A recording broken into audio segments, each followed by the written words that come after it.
Hello guys, welcome to Eden aquatics. So guys, இன்றைக்கி நம்ம fire மவுத் சிக்லெட்டை பற்றி தான் பார்க்க போகிறோம். ஸோ நம்ம சப்ஸ்கிரைபர் ஒருத்தர் கேட்டிருந்தார் இதை பற்றி ஒரு வீடியோ போட சொல்லி.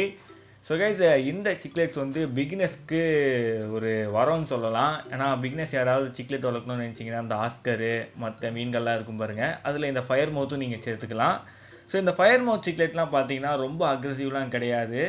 அதுக்கு ரொம்ப அக்ரெஷன் காட்டாது. டெரிட்டரியலான ஒரு ஃபிஷ் தான், பட்டு ரொம்ப அக்ரெஷன்லாம் காட்டாது. சம்டைம்ஸ் அது அக்ரெஷன் காட்டும்.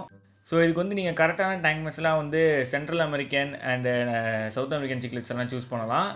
ஸோ கைஸ், இந்த சிக்லெட்டை நீங்கள் வளர்க்கும் போது இதுக்கான டேங்க் சைஸ் பார்த்தீங்கன்னா மினிமம் ஒரு 3 to 4 feet கொடுங்க. ஏன்னா இது கொஞ்சம் டெரிட்டரியெல்லாம் செட் பண்ணி அந்த இடத்துல அது இருக்கணும். ஸோ அது இல்லாமல் நீங்கள் ஒரு சிக்லின் கம்யூனிட்டி டேங்க்லாம் வைக்க போகிறீங்கன்னா, சென்ட்ரல் அமெரிக்கனா அப்படி செட் பண்ண போகிறீங்கன்னா அதோட நீங்கள் ஒரு பெரிய டேங்க் போடுறது தான் நல்லது. அண்டு பாட்டமில் பார்த்தீங்கன்னா சாண்ட் யூஸ் பண்ணுங்கள். ஏன்னா இந்த மீனில் நல்லா டிப் பண்ணும். ஸோ அதனால் சாண்ட் யூஸ் பண்ணுங்கள். டேங்க்கில் கொஞ்சம் ராக்ஸ்லாம் இருந்தால் நல்லாயிருக்கும், சின்ன சின்ன ஹைடிங் ஸ்பேஸு. ஸோ பிளான்ஸ் வச்சிங்கன்னா நல்லாயிருக்கும், பட்டு சில டைம் பிளான்ஸை சாப்பிடும். அண்ட் கைஸ், இந்த சிக்லெட்ஸ்லாம் பார்த்தீங்கன்னா சென்ட்ரல் அமெரிக்காவிலேருந்து வருது. ஸோ இதுலேயே கொஞ்சம் 2-3 ஸ்பீஷஸ்லாம் இருக்குது. லெமனு, எல்லோன்னு சொல்லுவாங்க. ஸோ இதெல்லாம் இருக்குது.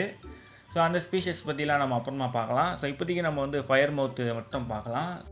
அண்ட் கைஸ், நான் டேங்க் மெட்டை பற்றி சொல்லியிருந்தேன் பார்த்தீங்களா, அந்த டேங்க் மெட்ஸ் ஒரு செமி அக்ரெசிவ் ஃபிஷ்ஷாக ஆட் பண்ணுங்கள். ரொம்ப பீஸ்ஃபுல்லாக இருக்கக்கூடிய டேங்க் மெட்டை ஆட் பண்ணாதீங்க.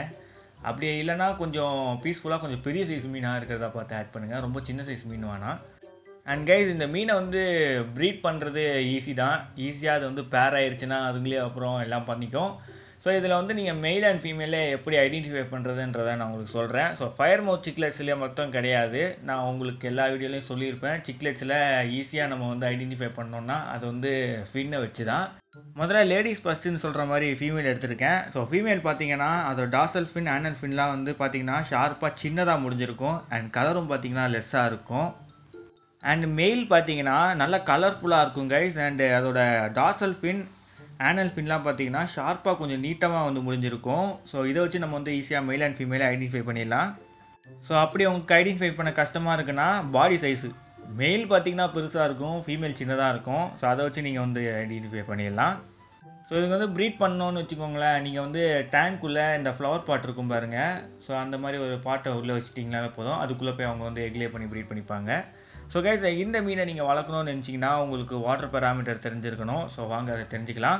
ஸோ கைஸ், முதல்ல பிஹெச் லெவல் பார்த்தீங்கன்னா 6.5 இருந்து 8 மெயின்டைன் பண்ணுங்கள். அண்ட் வாட்டரோட டெம்பரேச்சர் பார்த்தீங்கன்னா 23 செல்சியஸில் இருந்து 27 செல்சியஸ்க்குள்ளே மெயின்டைன் பண்ணுங்கள்.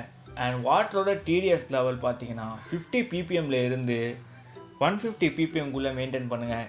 அண்ட் கைஸ், வாட்டர் மாட்ரேட்டாக இருந்தால் நல்லாயிருக்கும் இந்த சிக்லெட்டுக்கு. கொஞ்சம் ஹார்ட்னஸ் இன்க்ரீஸ் ஆனாலும் பரவாயில்ல, கொஞ்சம் கம்மியானாலும் பரவாயில்ல, அசிட்டிக் ஆனாலும் பரவாயில்ல. ஸோ மாட்ரேட்டில் இருந்தாலும் ஓகே தான். அண்ட் கைஸ், ஃபீடிங்லாம் பார்த்தீங்கன்னா பிரச்சனையே கிடையாது. பெல்லட்ஸ், ஃப்ளேக்ஸ் நல்லாவே எடுக்கும். ஸோ ஃபீடிங்லாம் பார்த்தீங்கன்னா நீங்கள் கவலைப்பட தேவையில்லை. ஸோ இதுக்கான பெல்லட்ஸ், ஃப்ளேக்ஸ் எல்லாம் பார்த்தீங்கன்னா ஈஸியாக உங்களுக்கு அவைலபிளாக ஷாப்லேயே கிடச்சிரும். ஸோ ஓகே கைஸ், இதோட இந்த வீடியோவை எண்ட் பண்ணிக்கிறேன். ஸோ மறக்காம நம்ம சேனலுக்கு லைக், ஷேர், சப்ஸ்கிரைப் பண்ணுறேங்க. உங்கள் அடுத்த சுவாரஸ்யமான வீடியோவில் வந்துக்கிறேன். இதோட விடைபெறுவது Eden Aquatics. Bye bye guys.